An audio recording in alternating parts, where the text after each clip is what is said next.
these chairs. I have to sit on this side. Oh, really? Yeah. Man, what a day, huh? Yeah, I mean, definitely. I'm guessing this is your first time in a cup car today? It is. Yeah. Wow, what a day, huh? I think we got to make 9 laps, and now we get to go qualify because they had a bit of a penalty last week. But it's exciting. You know, this is the day I've worked for since I was 5 years old, racing go-karts. It still just seems surreal. Right. It's a really quick year. I mean, you didn't do a whole lot last year, so I guess I'll start off in 2017. I mean, how did 2017 go for you? You know, the really last race that I ran was with BJ when I made my Xfinity debut a couple years ago. And the funding kind of wasn't there to go race anymore, and we were starting up our distillery, and, you know, I just really didn't have the time.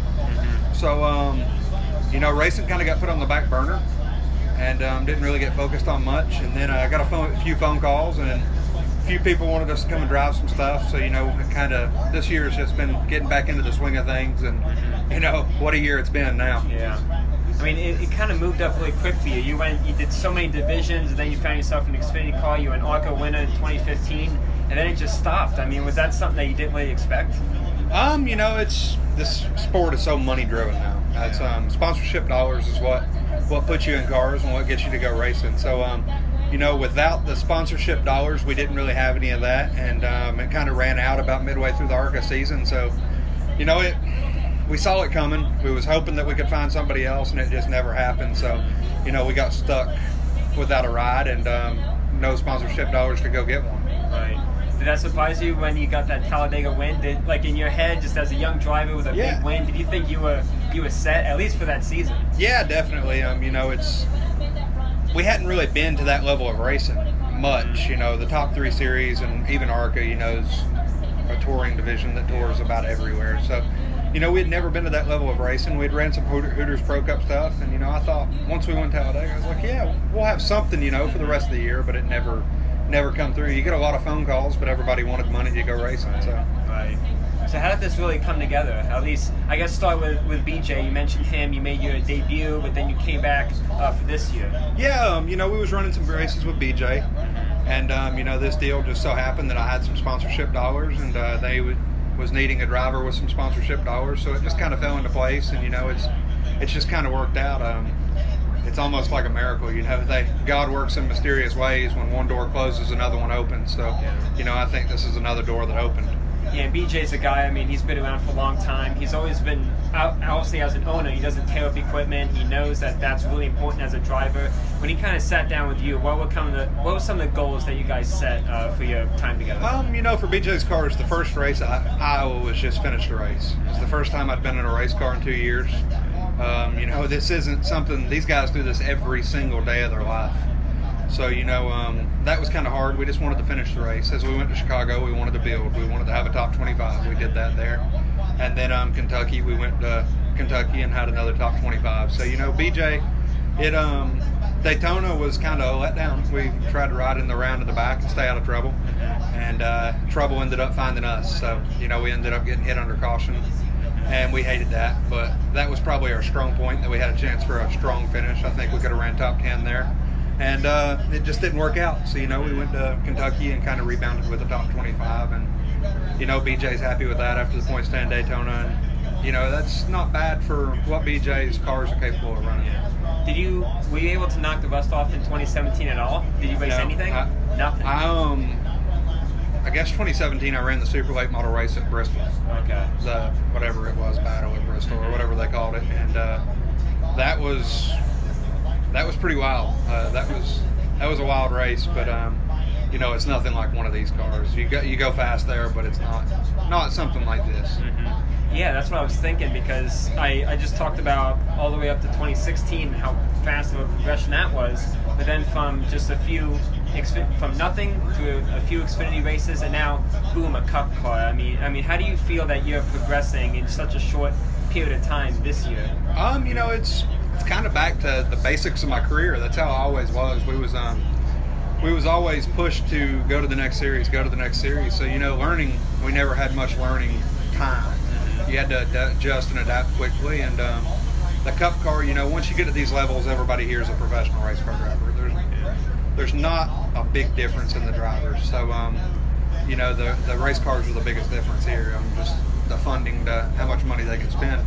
But everybody here is a professional, and that shows. It's hard to adjust and adapt as quickly as you could in the lower divisions. It's about impossible. You can take care of yourself, but it's hard to find that speed that you need. And how did this deal come together with BK? It seemed to surprise a lot of people. Yeah, it like I said, they needed a sponsored driver, and we had some sponsorship with Tennessee XXX Distillery and Moonshine, and KBM Commercial Properties, and True Line Construction Company. So we had some money behind us and was able to kind of fall into this seat. Yeah. Why do you feel you're ready for the Cup Series?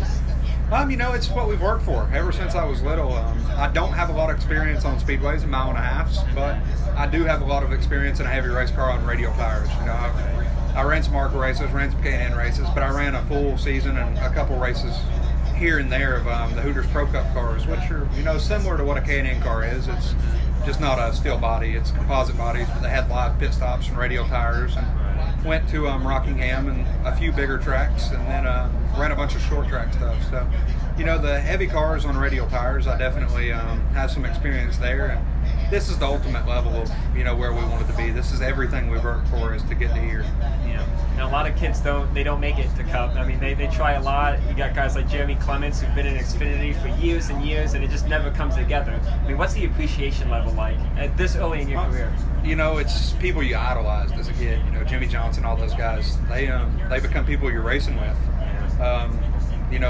It seems surreal. It'll take a few weeks to get through that, and get adjusted to what actually is happening. But right now it just seems surreal. All the guys that you looked up to as kids as role models and everything, you still look up to them as role models, and want to learn everything you can from them. But now you're on the racetrack racing against them, so they're also your competitors. What's your parents, your family? I mean, I guess the entire family, are they coming out? I mean, what have they been really thinking about? My dad, it's probably a sigh of relief.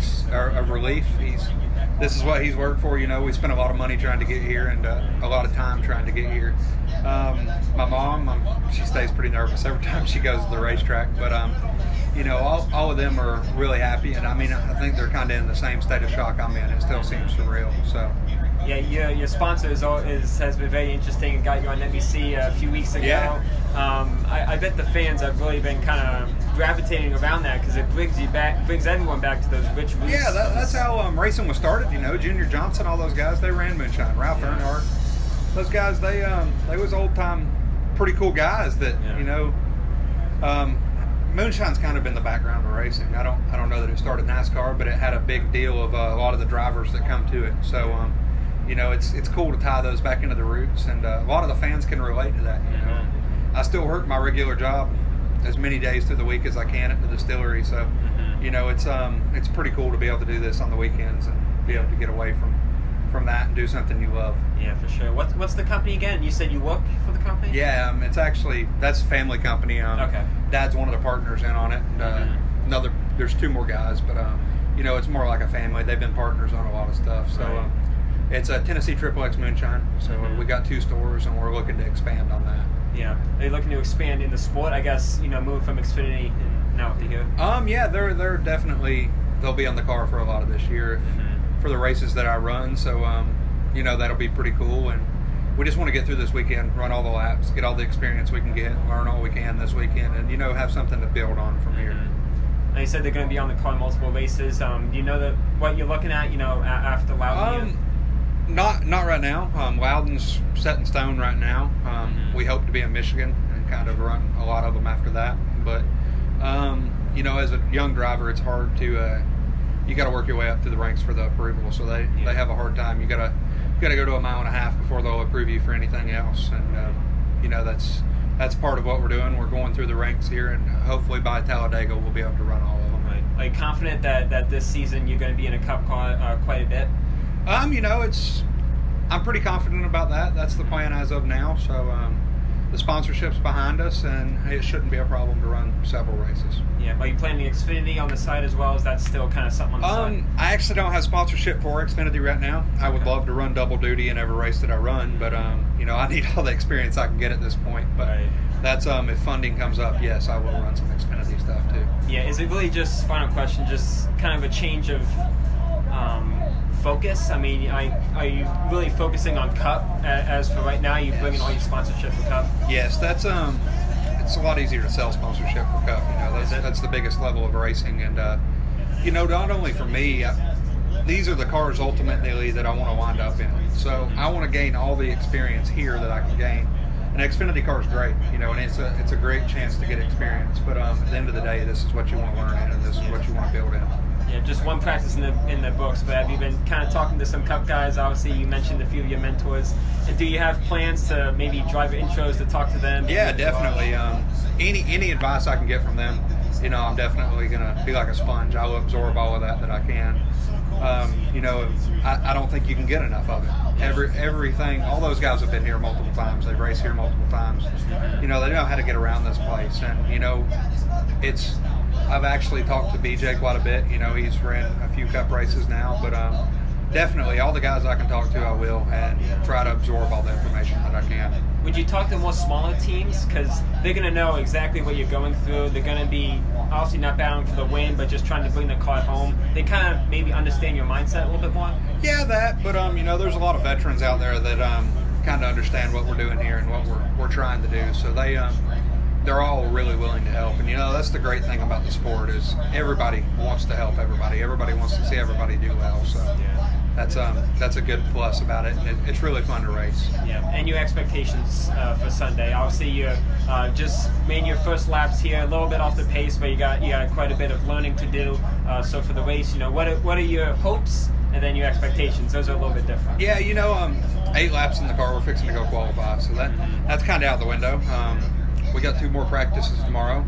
We're going to continue to try to gain some speed, try to gain some experience, learn these cars, learn this track.